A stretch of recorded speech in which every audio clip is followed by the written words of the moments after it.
चलिए, नमस्कार दोस्तों, मैं दयानंद पांडे उत्तराखंड से आप लोग के सामने फिर से उपस्थित हूँ चित्रकला की नई वीडियो लेकर। ठीक है ना। अभी हम बात कर रहे थे मुगल तथा दक्खनी चित्रकला की, हमने बात करी और उसमें हमने बात करी बाबर और अकबर की।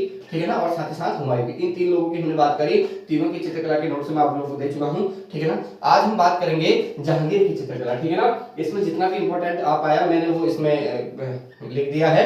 चलिए देखते हैं, बात करते हैं मुगल तथा दक्खनी चित्रकला की, बात करेंगे जहांगीर की। ठीक है ना। तो देखो, अगर हम बात करते हैं ना मुगल काल में जब हम चित्रकारी की बात करते हैं तो अकबर और जहांगीर के समय में तो चित्रकला पूरी प्रकाष्ठा पर थी अपनी, पर उसके बाद धीरे धीरे क्या होने लग गया, चित्रकला का स्तर जो है वो गिरने लग गया। ठीक है ना। तो जहांगीर का जो काल है इसको हम चित्रकला का स्वर्ण युग भी हम लोग बोलते हैं। तो बात करते हैं जहांगीर की चित्रकला की। ठीक है ना। इसमें पहला जो क्वेश्चन है, अच्छा पहले बात हम कर देते हैं जहांगीर की। ठीक है ना। जहांगीर की बात करते हैं तो जहांगीर का जो काल रहा वो रहा 1605 से लेकर 1627 तक। ठीक है ना। फिर बात करते हैं गुलाब से इत्र बनाने की विधि का जो आविष्कार किया, वो जो जहांगीर की जो माँ थी नूरजहां की माँ थी अस्मत बेगम। ठीक है ना। सॉरी मैं गलत बोल दिया, नूरजहां की जो माँ थी अस्मत बेगम। ठीक है ना। उन्होंने किया गुलाब से इत्र बनाने का आविष्कार। ठीक है ना। फिर बात आती है प्रकृति, जानवर और फूलों के लिए अनन्य प्रेम चित्रित किया गया तुझु के जहांगीरी में। ठीक है ना। जहांगीर ने खुद लिखी है तुझु के जहांगीरी, फारसी अनुवाद किया था इसने इसका। और इसमें जो तुझे के जहांगीरी है इसमें प्रकृति, जानवर और फूलों के लिए अनन्य प्रेम को इसमें चित्रित किया गया है। और अगला क्वेश्चन है, जहांगीर के काल को मुगल चित्रकला का स्वर्ण युग कहा जाता है। मैं आपको पहले बोल दिया, जो चित्रकला का जो स्वर्ण युग है वो जहांगीर का काल ही माना जाता है। ठीक है ना। फिर है पशु पक्षियों का भव्य चित्रण देखने को मिलता है। देखिए जहांगीर वैसे भी पशु पक्षियों का चित्र बनाने में ज्यादा ही जो चित्रकार थे उनको प्रोत्साहित करता था। और इसी में अगर हम बात करते हैं जो पक्षियों का जो चित्रकार था वो था मंसूर। ठीक है ना। चलिए फिर बात करते हैं शिकार के भी चित्र बहुत अधिक यहाँ बने हैं। ठीक है ना। शिकार के चित्र भी देखने को मिलते हैं। साथ ही साथ शेर का शिकार करते हुए जहांगीर का चित्र बनाया है। ये आपका ये जो संग्रहित है इसको सुरक्षित रखा गया है। इसकी एक प्रति तो है मॉस्को में और दूसरी जो प्रति इसकी है वो है आपकी ऑक्सफोर्ड में। ठीक है ना। ये याद रखिएगा, बहुत इंपॉर्टेंट क्वेश्चन जाता है, पूछ देता है कभी बार। अगला क्वेश्चन है मुगल चित्रकला चरम प्रकाष्ठा पर थी। मैंने आपको बोल दिया कि जहांगीर के समय में चित्रकला क्या थी, अपनी प्रकाष्ठा पर चित्रकला थी। ठीक है ना।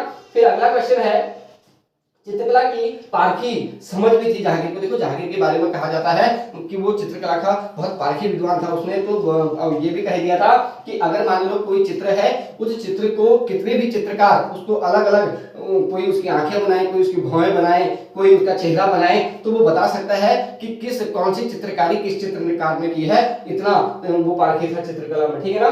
फिर बात करते हैं जहांगीर समय जो हिंदू चित्रकार था वो था बिशनदास। बिशनदास के अलावा और भी थे, मनोहर था इसमें, और साथ ही साथ क्या था आपका गोवर्धन भी इसमें होता चित्रकार था। लेकिन मनोहर के बारे में हम बोले तो जहांगीर के समय में जो मनोहर था वो अधिकतर जो आपके रहता था वो शिकार के दृश्य अधिकतर बनाता था। ठीक है ना। चलिए फिर बात करते हैं जहांगीर का सभी चित्र बनवाया था। सभी चित्र मैंने आपको बोला था पोर्ट्रेट चित्र इनको बोलते हैं। तो जहांगीर का जो सभी चित्र बनाया था वो बनाया था अबुल हसन ने। ठीक है ना। चलिए फिर अगला क्वेश्चन है, देखिए क्वेश्चन है कि जहांगीर के सल्तनत सत्तासीन होने का दरबारी चित्र जो बनाया था वो अबुल हसन ने बनाया था। और अबुल हसन जो था वो जहांगीर का सबसे प्रिय चित्रकार इसको मानते हैं। और उसके बाद देखो वो खुद बोलता था कि बोलते हैं कि जो जहांगीर के समय में जो सबसे प्रसिद्ध पेंटर था वो वैसे बात करता है किसकी, मंसूर की, लेकिन वो किसके बाद था, अबुल हसन के बाद वो था। ठीक है ना।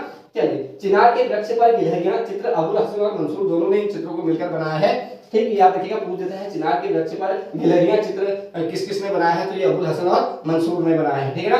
तो ये जो अभी सुरक्षित है यह है इंडियन ऑफिस लाइब्रेरी लंदन में इसको रखा गया है। ठीक। चलिए फिर अगला क्वेश्चन बात करते हैं जहांगीर के काल में सर्वश्रेष्ठ सभी चित्र बने थे। देखो मैंने बोला था कि सबसे ज्यादा जो सभी चित्र बने थे वो बने थे अकबर के काल में थे, लेकिन सर्वश्रेष्ठ जो सभी चित्र बने थे वो बने थे जहांगीर के काल में। ठीक है। मुगल का चरमोत्कर्ष रूप जहांगीर कालीन व्यक्ति चित्रों में देखने को मिलता है। जहांगीर के कालीन के समय में जो व्यक्ति चित्र बने हैं उससे पता चलता है कि जो मुगल काल था वो अपने चरमोत्कर्ष पर था। ठीक है ना। फिर बात करते हैं मुखाकृति के पीछे दिव्य प्रकाश वृत्त देने की परंपरा की शुरुआत भी इसने की थी। देखो मुखाकृति यानी कि कोई मुख का चित्र बनाया, उसके पीछे जो आकृति दी जाती है, जो चमक उसमें वृत्त बनाकर जो चमक जैसी होती है वो बनाने का की जो बात हुई है, जो परंपरा की शुरुआत हुई है वो जहांगीर के काल से ही हुई है, ठीक है ना, ये याद रखिएगा इसको। फिर है बाज चित्र मंसूर वर्तमान में कहाँ है, तो ये है राष्ट्रीय संग्रहालय नई दिल्ली में संग्रहित है। देखो बाज का फेमस चित्र है, ये है मंसूर ने इसको बनाया है। और मैंने आपको बोल दिया पशु पक्षियों के चित्र बनाने में जहांगीर के काल में मंसूर का बहुत बड़ा नाम आता है, बहुत बड़ा पेंटर वो था और बहुत अच्छी चित्रकारी उसकी पशु पक्षियों के चित्रों में थी। और वही क्या करता था, जहांगीर के समय में पशु पक्षियों के चित्रों का अंकन करता था, ठीक है ना। फिर है जहांगीर के समय में प्रसिद्ध पेंटर था मंसूर, मैंने बोला आपको भी, लेकिन मंसूर का अबुल हसन के बाद। देखिए एक चीज और बताऊं मैं आपको, जो अबुल हसन था ये अकारिजा का पुत्र था, ठीक है ना, ये भी याद रखिएगा। अबुल हसन के पिता का नाम क्या था, तो वो था अकारिजा, ठीक है। फिर बात आती है श्रेष्ठ सभी एवं श्रेष्ठ पशु पक्षी चित्र जो बने वो जहांगीर के काल में बने। श्रेष्ठ सभी चित्र यानी कि पोर्ट्रेट चित्र भी यही बने हैं और साथ ही साथ पशु पक्षियों के चित्र भी यही देखने को मिलते हैं, ठीक है ना। अब बात करते हैं जहांगीर ने यूरोपीय चित्रों की अनुकृतियां तैयार की थी। देखो बोलते हैं कि जहांगीर ने किसकी चित्रों की अनुकृतियां तैयार की, तो वो यूरोपियन चित्रों की अनुकृतियां तैयार की थी। इसलिए माना जाता है कि जो जहांगीर का काल था उसमें यूरोपीय प्रभाव देखने को मिलता है।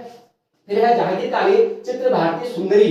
देखो एक चित्र है जहांगीर के कालीन में भारतीय सुंदरी, ये कहाँ है, ये है अभी आपका भारत कला भवन वाराणसी में संग्रहित इसको किया गया। देखिए जो जितने भी चित्र हैं ये जहाँ जहाँ संग्रहित किए गए हैं इनके बारे में बहुत सारे क्वेश्चन देखने को मिलते हैं, बहुत सारे पूछ देता है कभी कभी, ये ध्यान में रखिएगा, ठीक है ना। अगला है जहांगीर की चित्रशाला कहाँ थी, इलाहाबाद। कल अकबर की हमने बात करी थी, इसका क्वेश्चन का आंसर आप खुद ही मुझे कमेंट में देंगे कि अकबर की जो चित्रशाला थी वो कहाँ थी, कल मैंने पढ़ाया है। जहांगीर की जो चित्रशाला है वो है इलाहाबाद में, ठीक है ना। फिर क्वेश्चन आ जाता है आगे, ईसाई विषय पर भी चित्र बनाए थे और ईसाई विषय पर जो चित्र बनाए जहांगीर काल में वो बनाए अबुल हसन ने, ठीक है ना। फिर बात आती है इसने अगला क्वेश्चन बोला मंसूर का मोरनी। देखो मैंने बोला मोरनी पशु पक्षियों का चित्र मंसूर बनाता था, बहुत अच्छे चित्र उसने बनाए हैं। तो चित्र जो है ये लूव्र संग्रहालय पेरिस में संग्रहित है, ये भी याद रखिएगा। बाज का चित्र कहाँ संग्रहित है और आपका मोरनी का चित्र कहाँ संग्रहित है, इन चित्रों के बारे में पता होना चाहिए कि कौन सा चित्र कहाँ कहाँ संग्रहित है, ठीक है। चलिए देखिए इसने कुछ जो कलाकार थे जो चित्रकार थे उनको कुछ उपाधियां जहांगीर ने दी थी। तो उसमें से इसने नादिर उज़्मा की जो उपाधि दी थी अबुल हसन को दी थी, जो इसका श्रेष्ठ चित्रकार इसका हुआ करता था। और दूसरा है नादिर उल अस्र या नादिर उल असर, जो भी आप बोलते हो, उसकी जो उपाधि दी थी वो दी थी मंसूर को, ठीक है ना। अलंकृत हाशियों का प्रचलन भी यहाँ से शुरू होने लग गया था। अलंकृत हास्य मतलब ऐसे बॉर्डर लाइन जिनको आप बोलते हो उनका भी प्रचलन यहाँ से शुरू होने लग गया था। यहाँ से शुरू था, यहाँ विशेष रूप में यहाँ किया जाता था, शुरू नहीं हुआ, विशेष रूप में यहाँ किया जाता था, ठीक है ना। फिर है अच्छा जहांगीर में एक चीज और, आत्मसंतुष्टि के लिए भी इसने कुछ काल्पनिक चित्र बनाए थे, ठीक है ना। अपनी आत्मसंतुष्टि के लिए कुछ काल्पनिक चित्र इसने बनवाए थे, ठीक। प्रकृति चित्रण उत्तम स्तर था। देखिए मैंने आपको बोल दिया प्रकृति पशु और पक्षियों का चित्रण जहांगीर के काल में बहुत उत्तम माना जाता है, क्योंकि जहांगीर के जो अगर आप अधिकतर जहांगीर के चित्र देखेंगे वो पशु पक्षी और आपको प्रकृति के ही देखने को मिलेंगे, ठीक है ना। उसके बाद है एक ही नाम के दो चित्रकार जो ईरानी तथा मुगल कलाकार रहे हैं। मैंने बोल दिया आपको अकारिजा ये अबुल हसन के पिता थे, तो एक ही नाम के दो चित्रकार थे, ईरानी में भी थे और मुगल में भी रहे हैं, ठीक है ना। तो उनका नाम था अकारिजा, ठीक। फिर है अबुल हसन द्वारा बनाया गया जहांगीर का सभी चित्र metropolitan museum of art New York में। देखिए पूछ देता है अबुल हसन ने जो जहांगीर का जो सभी बनाया वो कहाँ संग्रहित उसको किया गया है, कहाँ उसको सुरक्षित रखा गया है, तो वो रखा गया आपका metropolitan museum of art New York में उसको रखा गया है, ठीक है ना। ये भी याद ध्यान में रखिए चलिएगा। फिर है जहांगीर, देखो मैंने बोला था आपको सर्वाधिक प्रिय चित्र प्रकृति एक पशु पक्षी थे। जहांगीर ने जो चित्र बनाए हैं सर्वाधिक वो आपके प्रकृति पशु और पक्षियों की चित्र ही उसने बहुत अधिक बनाए हैं। और साथ ही साथ इनको बनाने का जो श्रेय भी जाता है वो जाता है आपका चित्रकार मंसूर को, ठीक है ना। फिर बात करते हैं शेख कुली संत का चित्र बनाया था। देखो ये सभी चित्र है, ठीक है ना। शेख कुली संत का जो चित्र है सभी चित्र है। ये जो चित्र बनाया है ये बिशन दास ने बनाया है और ये वर्तमान समय में आपका भारतीय कला भवन वाराणसी में इसको संग्रहित किया गया है, सुरक्षित वहां किया गया है, ठीक है। चलिए फिर आ जाता है जहांगीर ने अब्बास का चित्र बनाने के लिए बिशन दास को भेजा था ईरान। मैंने आपको बोला कि इसने क्या किया था, ईरान भेजा था। देखो लेकिन ईरानी प्रभाव से जो जहांगीर की कला थी वो मुक्त थी, ठीक है ना। पर इसने भेजा था बिशन दास को ईरान में, वो व्यक्ति था अब्बास का चित्र बनाने के लिए इसने आपका बिशन दास को ईरान इसने भेजा हुआ था, ठीक है ना। फिर है ईरानी प्रभाव से मुक्त थी लेकिन यूरोपीय प्रभाव देखने को यहाँ मिलता है, ठीक है ना, ये ध्यान में रखिएगा। और फिर बात करते हैं हिंदू चित्रकार। मैंने भी आपसे बात करी बहुत सारे चित्रकार यहाँ रहे, जैसे मान लो अबुल हसन फेमस चित्रकार था, मंसूर था, मनोहर था, फिर उसके बाद आपका गोवर्धन था, बिशन दास था, ठीक है ना। बहुत सारे चित्रकार जहांगीर के काल में रहे, लेकिन हिंदू चित्रकारों की बात करते हैं तो बिशन दास, मूल रूप से बिशन दास का नाम जहांगीर के हिंदू चित्रकारों में आता है और साथ ही साथ गोवर्धन और मनोहर का भी आता है। जब जहांगीर की चित्रकला की बात करते हैं तो मनोहर के शिकार के दृश्य देखने को मिलते हैं, ठीक है ना, ये भी ध्यान में रखिए चलिएगा। महिला भी देखो एक बड़ी विशेषता थी, यहाँ महिलाएं भी चित्रांकन करती थी। पूछ दे कि किसके काल में महिलाएं चित्रांकन करती थी तो वो करती थी जहांगीर के काल में, ठीक है। चलिए, और चेहरे जो हमेशा यहाँ के चित्रों में रहते थे वो एक चश्मे यहाँ रहते थे। ये ध्यान में रखिएगा कि क्वेश्चन पूछ सकता है कि किस शैली में जो चित्रांकन है वो किन चश्मों में होता था, किन चश्मे के आधार पर होता था, ये भी ध्यान रखिएगा। लेकिन जो मुगल शैली में जो जहांगीर का काल है यहाँ एक चश्मे चेहरे बनते थे, ठीक है ना। चलिए, ये तो था जहांगीर की चित्रकला की बात। अब इसके बाद हम बात करेंगे शाहजहां की चित्रकला की बात। जब हम शाहजहां की चित्रकला की बात करते हैं तो वहाँ चित्रकला कम देखने को मिलती है, लेकिन स्थापत्य कला वहाँ ज्यादा देखने को मिलती है। आप सभी को पता है स्थापत्य कला का जो सबसे अनूठी जो अनूठी चीज है वो है आपकी ताजमहल, ठीक है ना। तो अब जब इसके बाद अब धीरे धीरे जो मुगल काल की जो चित्रकला है वो पतन की ओर जानी शुरू हो जाती है। तो शाहजहां के समय में तब भी थोड़ा बहुत देखने को मिलती है, लेकिन स्थापत्य कला का बोलाबाला वहाँ हो जाता है। फिर साथ ही साथ औरंगजेब के समय लगभग छीनने की ओर ही जो मुगल शैली है, जो मुगल चित्रकला है वो जाने लग जाती है। तो ये बात नहीं आपकी, आज हमने बात करी जहांगीर की 1605 से लेकर 1627 तक। अब हम बात करेंगे इसके बाद शाहजहां, उसके बाद औरंगजेब की हम बात करेंगे, और साथ ही साथ एक क्वेश्चन पेपर भी मैं आप लोगों को कराऊंगा। तो ये जो है इसमें से जो भी देखो ये इंपॉर्टेंट चीजें हैं, वन लाइनर मैंने बनाए हैं, इसमें से जो भी आपकी काम की चीज होंगी आप इनको नोट डाउन कर लीजिएगा।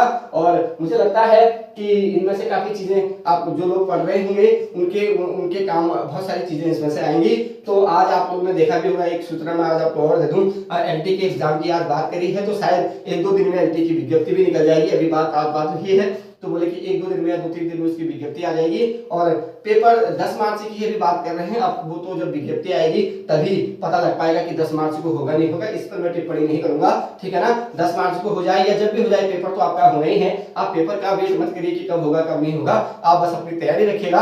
और तैयारी के साथ साथ आप जब भी एग्जाम आएगा तो अच्छे से एग्जाम को दीजिए और एलटी के एग्जाम को क्रैक करिए और बहुत अच्छा एक आप टीचर बनिए। ये मेरी शुभकामनाएं आपके लिए है, ठीक है ना। तो चलिए आज के लिए बात इतनी ही करते हैं, फिर बात करेंगे कल अगला टॉपिक हम लेके आएंगे शाहजहां की चित्रकला, फिर उसमें हम बात करते हैं, ठीक। तो आज के लिए इतना ही, बहुत बहुत धन्यवाद आप लोग का। चलिए।